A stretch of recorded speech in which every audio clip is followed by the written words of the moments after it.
Let me also add to the welcome that's been extended this evening. We certainly do appreciate you being here. We do have a good crowd and very thankful that you have chosen to come and be with us. Tonight we're going to start the book of Proverbs. Well, that's close. The book of Job. I don't know where Proverbs came from. I'm thinking Job, Psalms, Proverbs, I guess.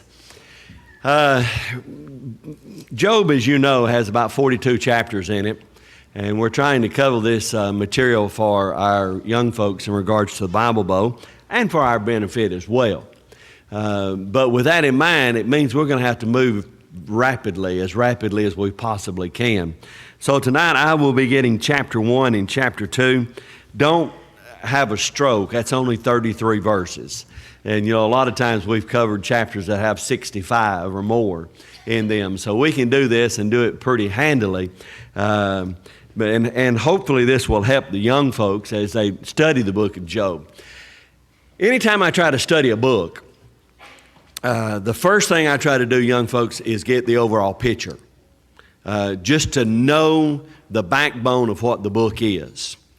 And when you look at the book of Job, I think 3 points cover that. Now, I'm not going to say a lot because this isn't expository preaching, and I'm not trying to put a lot of things in your mind that when you see it on the text, you might say, I heard that preacher say that. Well, it might not be from the text, but I'm trying to make it easier for you to remember it all. The 3 points are, first of all, Job's trials. Secondly, you have his friends and wife as they are entering a discussion about what's taking place, these trials. And then thirdly, and last of all, you're going to have Job as he speaks straight with God. And it's interesting to me that in chapter 1, 21 and 22, we see the Bible very plainly states that Job, in all of these things, never blamed God. He didn't sin by saying something wrong. A lot of times in our life, when difficulties are going on, somebody honestly may be trying to help you. They might say, David, I know you got all these troubles going on in your life, but don't question God. Well, there's a truth to that, and there's also you kind of stretching what God has said in relationship to these things. When Job and God enter this discussion, it's more or less a question of God saying to Job, who do you think you are? It's never wrong for us to question God. It's wrong for us to draw wrong conclusions from the questions that we ask. Do you ever feel like God doesn't love you? And I'm not going to ask you to raise your hand, or shake or nod or anything. Do you ever feel like, man, I'm just down on my, I'm down on my luck. I've lost every friend I've got in the world. Just everything is going wrong. Why is everything going wrong? Is it wrong to ask why? It's not wrong to ask why. But it's wrong to draw the wrong conclusion. Sometimes when we're down on our lucks and when things are difficult and we say, what's going on? Then there are some passages that can reassure us. Number one, God's not going to leave you. That's what he says in Matthew chapter 28, 18 through 20. Number two, God loves you. John 3, verse 16. God is going to be with you. I'm with you always. So don't draw the wrong conclusion. If it's not that God's turned his back on me, well, what's going on? I got to answer. Let's read Job chapter 1. Let's see what's going on. In Job chapter 1, at the title of my chapter, I just put Job's description. Job's description. First of all, it says in verse 1, there was a man in the land of Uz whose name was Job, and that man was blameless and upright and one who feared God and shunned evil. Every one of us would take that on our tombstone right now. If they could say, here is the honest gospel truth about Ronnie Hayes, he was a man that was blameless. He was a man that was upright. He was one that feared God, and he was one who shunned evil. You can't say much nicer than that, young folks. That's the kind of man that Job was. And 7 sons, 3 daughters were born to him. Blessed, wasn't he? 10 children, 7 sons, 3 daughters. Also his possessions. Not only was this man an upright man, one that shunned evil, blameless, upright, feared God, had 10 children. Now look at his possessions. His possessions were 7,000 sheep, 3,000 camels, 500 yoke of oxen, 500 female donkeys, and a very large household. Excuse me. So that this man was the greatest of all the people of the East. Now, he was a rich man. He had great possessions. And his sons would go and feast in their houses, each on his appointed day, and would send and invite their 3 sisters to eat and drink with them. Man, they had family get-togethers all the time, just enjoying and appreciating what God has done for them. So it was, when the days of the feasting had run their course, that Job would send and sanctify them. And he would rise up early in the morning, burn burnt offerings unto a number of them all. For Job said, "It may be that my sons have sinned and cursed God in their hearts." Thus Job did regularly. He offered burnt offerings for them whether they sinned or not. He just wanted to make sure that it was covered. That's the kind of man Job was. Then in verse 6, when everything's going wrong, when you want to say, "God, where are you, God? Why have you left me? Why have you forsaken me? God, why are you picking on me?" You need to read these verses, beginning in verse 6. "Now there was a day when the sons of God came to present themselves before the Lord, and Satan also came with them.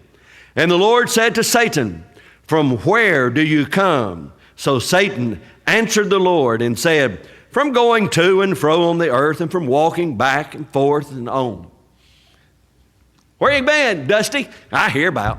Over yonder, over here. Coming, going." That's how we answer today, isn't it? Just been hanging out.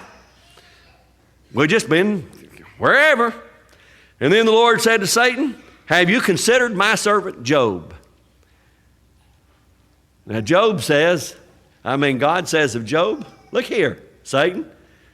You want to talk about a faithful servant. You want to talk about somebody who's going to stand up for me.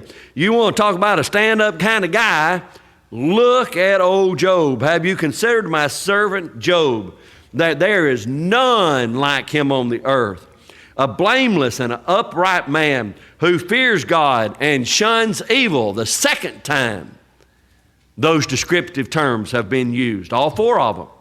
So Satan answered the Lord and said, "Doth Job fear God for nothing?" Well, the question is simple. Well, if you just give me everything I wanted, I'd serve you too. If I was living high on the hog, I'd serve you too. If I had 3,000 camels and 4,000 oxen and 500 sheep and 10 kids and houses and good health and, man, everything I wanted, I'd serve you too. That's kind of insulting, isn't it? Satan is kindly being sarcastic when he asks of God, "Well, does Job fear God for nothing? Have you not made a hedge around him, around his household, and around all that he has on every side? You have blessed the work of his hands, and the possessions have increased in the land." Now, folks, if you want incentive to do right and be just and shun evil and upright and work hard and live right for God, even Satan says, oh, he's just going to keep on blessing you. He's just going to keep on blessing you. But now, stretch out your hand and touch all that he has, and he will surely curse you to your face. And the Lord said to Satan, behold, all that he has is in your power. Only do not lay a hand on his person. So Satan went out from the presence of the Lord. Satan's going to show his ignorance here. I believe he really shows his ignorance. And we're going to see it in chapter 2. But God says, in my opinion, here's the way to hurt an individual worse than anything in this world. Gary, which would be worse? If you died in an automobile wreck, or if everybody in your family died in an automobile wreck and you're still alive, and every your house burnt down, and every car that you own blew up, and here it is, you're left alone. Well, we know the answer to that question. I'd much rather die. God, take my life before you take any in my family. But God's giving Satan the ability to attack Job at the very heart.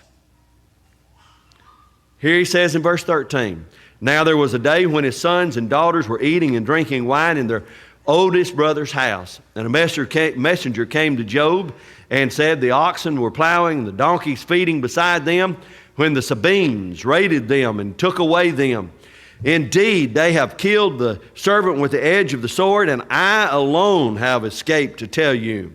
And while he was speaking, another also came and said, the fire of God fell from heaven and burned up the sheep and the servants and consumed them, and I alone have escaped to tell you.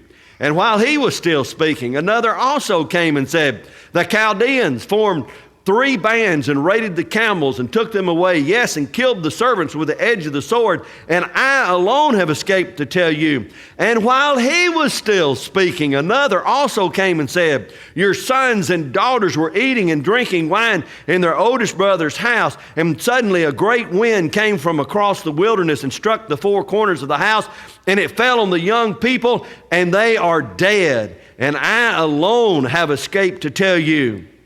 Then Job rose up, tore his robe, shaved his head, and he fell to the ground and worshiped. And he said, naked came I out of my mother's womb, and naked shall I return there. The Lord gave, the Lord has taken away. Blessed be the name of the Lord. In all this, Job did not sin, nor charge God with wrong. Now, I hesitate to talk about the difference in translation here, but I love the way the King James Version put it. It said, Job did not charge him foolishly. It's foolish when bad things happen in our life to immediately look at God and say it's your fault. Remember, first of all, God gave you these things. And if I had time, I could talk about what the Bible describes, and you'll not find this term in the Bible, but what it is God's divine economy. It's His plan. And if you work hard and live right and do good, you're going to be blessed. That's the bottom line. Do tragedies occur in good people's life? Absolutely. The first thing that happens, though, is a lot of people say it's God's fault. You're absolutely wrong. It is not God's fault. I've just shown you another reason.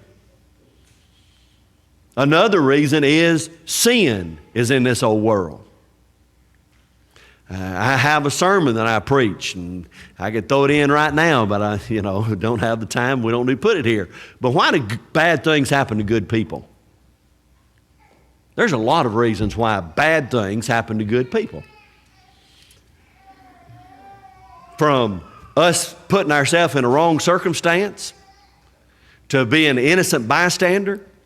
You know, every weekend you can turn on the television and 2 were shot in downtown Birmingham. What were they doing? Standing in the parking lot, and somebody just drove by shooting at some drug dealer out there, and those folks got hit. Wrong place, wrong time. Some of the greatest advice my daddy ever gave me was, nothing good happens after midnight. Ain't no sense being out. You got a place that you need to be in, that's the bed.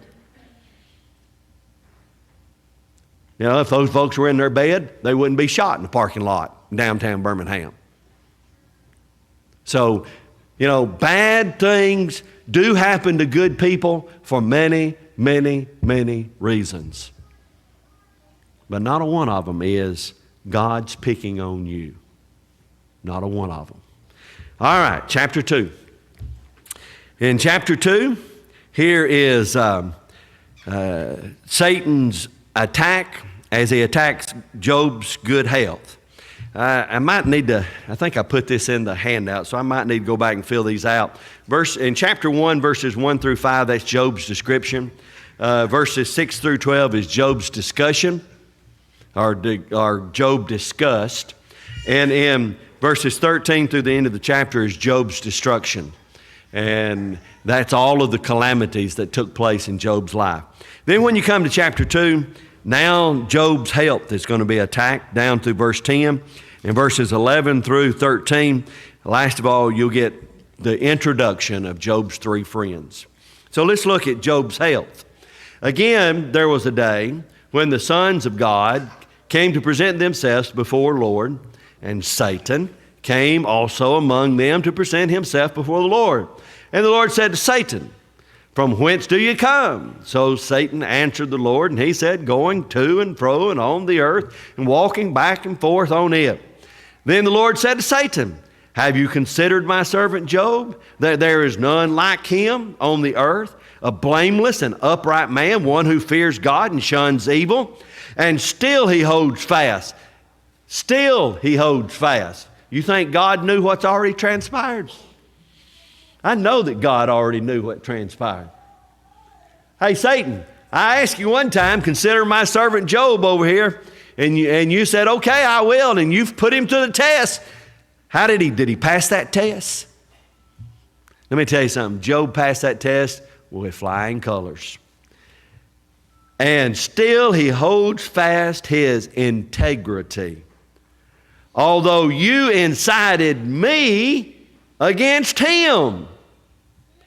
Now I wonder where that argument comes. It's God's fault. I know what God said. God said, hey, Satan, you're the one that created that argument. You're the one who said, you incited me against him to destroy him without cause. So Satan answered the Lord and said, skin for skin. Yes, all that a man has, he will give for his life. But stretch out your hand now and touch his bones and his flesh, and he will surely curse you to your face. And again, I say, Satan's thinking here is off base. Inflicting a man with all this kind of pain after he's been through all of this mental anguish is nothing. Is he going to hurt? Sure, he's going to hurt. But it's nothing. It is absolutely nothing. So, in a way, Satan has already put a shield on Job. But he says, you stretch forth your hand, and he'll curse you to your face. And the Lord said to Satan, behold, he is in your hand, but spare his life. You can do anything to him, Job, except kill him. Can't kill him, but you can do anything to him. So Satan went out from the presence of the Lord and struck Job with painful boils from the soles of his feet to the crown of his head. If you've never had, I don't know that I've ever had a boil, but I remember being a kid and having what old timers used to call a rising or something. And it was sore and it was painful. You ever had hog meat taped to your side of your head to draw out the core out of a rising before? Well, I have. It works. It's not any fun. It's not anything pleasant to it. It hurts in every way that you can possibly think. But you just think about the sorest spot, and this is what he's got from the top of his head, even on the bottom of his feet. Think about trying to walk around. Think about trying to sit. You can't sit. You can't lay down. That oozing would get on your clothing, on your garment when you're trying to sleep, and it would dry and you'd move and it pulls and it hurts and it repeats the process over and over and over again. Well, here he is. He was in so much pain, verse 8 says, that he took himself a potsherd, which to scrape himself while he sat in the midst of ashes. Now, he's hurting so bad that he takes a flat instrument and just rakes up and down his skin all over his body, seeking some type of relief while he's sitting in ashes. Then his wife said unto him, do you still hold fast to your integrity? That's the question right there in verse 9 you need to circle in your Bible, because this is kind of the thrust of the book of Job. Because from here on, his integrity is going to be questioned by his wife and by his three friends, and then last of all, by another young man who has sat there in silence the whole time out of respect for Job. Honestly, here is a respectful young man that would not join in on the lambasting that they were doing to Job until the very end. And he said, I've sat here as long as I can. Now I've got to say some things. And it's, you know what it's all about? It's all about Job's integrity. His wife said to him, do you still hold fast to your integrity? Cursed God and die. Why is that important? I'll tell you why. This won't be on your test, but I'll tell you why. It was because the Jews taught that the only reason that bad things happened to you is that you had done something evil and that God was punishing you. That's what they taught. So the conclusion that his wife and the three friends and the fourth one is going to draw is, if God is punishing you and the reason you're punished is because you've done something wrong and God is punishing you, then it kind of makes sense in their thinking and their logic that the only reason this has happened is that you've lost your integrity. You say you have not sinned, but we're going to show you where you have, Job. And that's the discussion we're about to get in. And that's why she just says, why don't you just go ahead and curse God and die? Get it over with.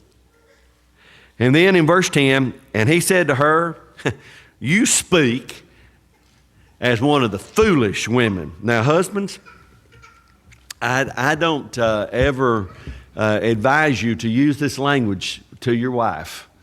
And if you do, you better be drawing back real quick, because some of them have real short right, they don't bring haymakers, just a real quick short right. You need to be dodging. You speak as a foolish woman. That's what he said. You speak as one of the foolish women speaks. Shall we indeed accept good from God, and shall we not accept adversity? Wow, what a question. You want to see something that draws at our heart as a Christian? As long as God is raining blessings on us, it's tiptoes to the tulips. But let rainy days come, and then it's poor, pitiful me. Why, God? Why have you done this, God? Why have you quit loving me? Why have you forsaken me? Why have you done this? Do you not remember the good? It's the same God. His argument is to her is, you're foolish. Your conclusions don't add up. God blesses us. He's not out to get us. And all this, Job did not sin with his lips. Again, Job reinforces his integrity. He's not sinning. And then in the last 4 verses, we have his friends introduced. Now, when Job's 3 friends heard all of this adversity that had come upon him, each one came from his own place. Eliphaz, the Temanite, Bildad, the Shuhite. You do know he's the smallest man in the Bible, right? Bildad, the Shuhite. He was only that tall, a Shuhite. You'll remember that, I guarantee you. Bildad the Shuhite, and Zophar the Nathamite, for they had made an appointment together to come and to mourn with him and to comfort him. And when they raised their eyes from afar, they did not recognize him. You know, to me, there's a bit of sadness in that. I've seen, you've seen friends that you've loved maybe for a long, long time, and maybe you hadn't seen them in months or even years, and you hear that they're sick and they're going down fast, and maybe you make one more visit to visit your friend before they pass from this walk of life, and you see them and you say, man, they've lost so much weight, their hair's falling out, you know, their skin's changed color. I wouldn't have even, if I'd met him on the street, I wouldn't have recognized him. I guarantee you've said that. We've all said that. These 3 men said they raised their eyes from afar and did not recognize him. They lifted their voices and wept. Wisdom doesn't always come from knowing the exact right thing to say. Being a friend isn't always the person with the right answer. If you show up and weep with somebody, that may be the greatest thing you can do. I've learned in nearly 40 years of preaching that it's more important to be there than it is to say something. I've learned that. Each one tore his robe, sprinkled dust on his head toward heaven. So they sat down with him on the ground 7 days, 7 nights, and no one spoke a word to him. And I'm not going to be mean and say his wife wasn't in this group, or 7 days and 7 nights wouldn't have gone silently. I'm not going to say that, but I believe that is an observation. His wife was not in this group. I think it's only the men that are sitting there, and they saw that his grief was very great. Very great. That's Job 1 and 2. As you look at the book of Job, you're going to see a man that faces a lot of adversity. But even in facing that adversity, he never forsakes God. What's that old song that we used to sing? I'll never forsake my God. And how true it is. We need to have the conviction that Job had, to be the upright, to shun evil, to be faithful in everything that we do. If you're here and not a Christian, you can become a Christian this evening through your faith, repentance, confession, baptism in Jesus Christ. You can become a child of God. Maybe you've done this. Maybe you've faced some of these adversities, and maybe you're guilty of drawing the wrong conclusion. Well, get back on the right track. This is not a mistake that cannot be corrected. It is a mistake that can be corrected. When I've lost my faith, when I've not trusted in God, you know what? I can say, I'm sorry, and put him right back on the throne of my heart, and that's all God wants. He's not going to make a big deal out of it. He simply wants you to love him. If you need to respond to the gospel, we're going to sing this song. We encourage you to come as together we stand and sing.